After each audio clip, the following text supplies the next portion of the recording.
Alright, Mike with Trike with Mike, Texas. So,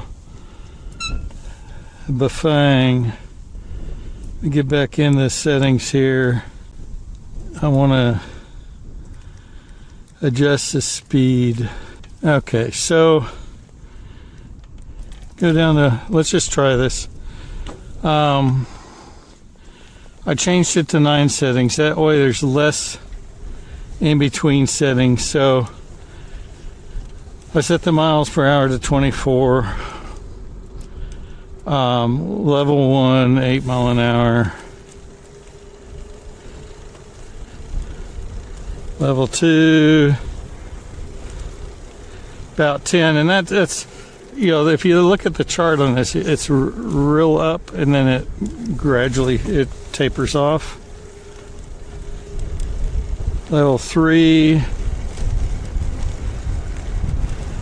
about 12. So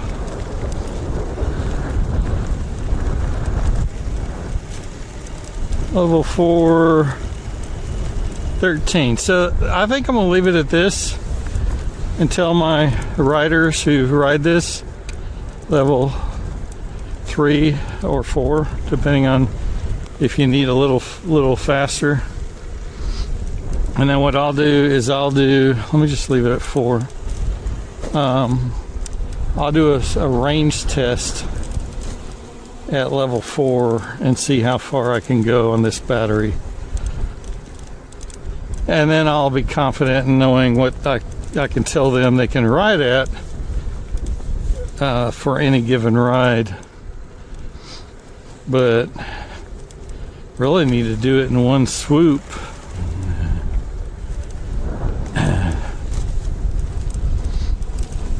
Okay, well, so I think I got the Bafang dialed in. I will in the future get on, I gotta find a laptop, get on and change that curve. You know, like I said, the curve goes up and then flattens out. I want a more linear curve. People are saying that it behaves more like a torque based at that point, or at least closer to it. And you know, because that initial jump is kind of what I don't like about it, that it just wants to get you there right now.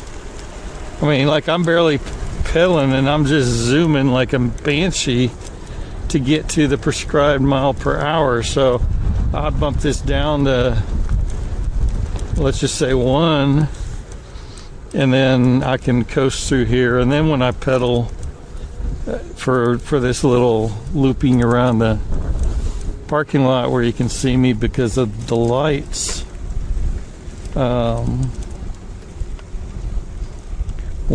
or maybe 2. Two. Yeah, 2 is perfect. It's 8 mile an hour. This is a right peruse around the parking lot speed.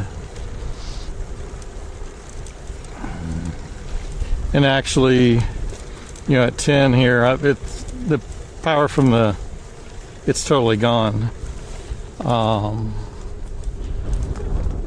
So yeah, that's the one thing. It's on or it's off. It gets that level and it quits assisting. It gets there so fast, you know, it's like a turbo button or something. Whereas the torque based on my A-sub, the Shimano steps, you don't notice the assist, but it's always there, and it's just very minuscule on the, you know, levels I put it on. And but if I'm going faster, you know, it's still there. It doesn't cut out. You know, here you go faster than your level you're set at. If you go faster than the level you're set at, it just cuts out, and you notice it because you go from, you know, not so bad to why am I struggling, and you have to adjust the power levels every time. On my Shimano, I don't adjust the power levels ever. I just leave it at 2 out of 7 and go, and it's always there. It doesn't matter what gear I shift in, doesn't matter any of that. It's just a smooth transition. I don't notice power on, power off. I don't notice that. It doesn't do that.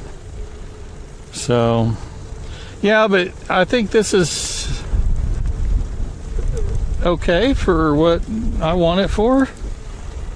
I feel better about it now. I'm in a 60-something mile range, or as far as ridden this trike with the e-assist. I had 50 or so before, maybe almost, not quite 100, but in between there, before I converted it over to the e-assist.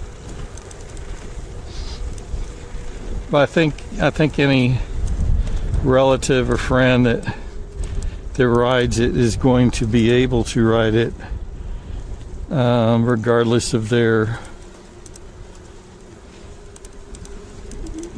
previous riding capabilities. It's comfortable. I got a neck rest. I can't let go of the wheels. Kendall still thinks it's a toe in, toe out problem, and we're going to adjust that. I don't think so. I think it has to do with the weight of the boom on top, the motor on top of the boom. You put it underneath, the torque wants to bring it up. So you rest on the top, it sits up against that post, absorbing it. But it's not battery placement. If you notice on the actual ice, the motor is part of the boom. Actually, it's just kind of, it's almost like it's integrated. It's equal above, equal below. It's not an afterthought, right? It's like it was designed for that. And same with the Bosch. It's center lined on that boom, whereas this is not. That's why when you upgrade a cat trike to a Bosch system, they just replace the whole front boom. They give you a new front boom with the motor already on it, and you just put it in there and hook up your battery and go.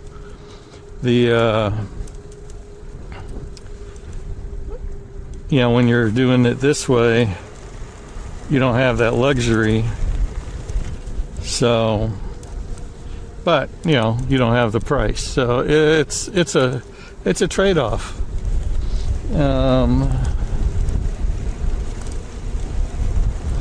But I think it's satisfactory. I gave it. You give what you don't understand.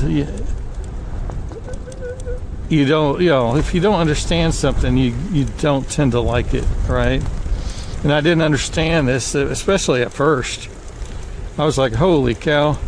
And once I started learning how to tweak it and, work on the tweaking of it, then it's more acceptable now.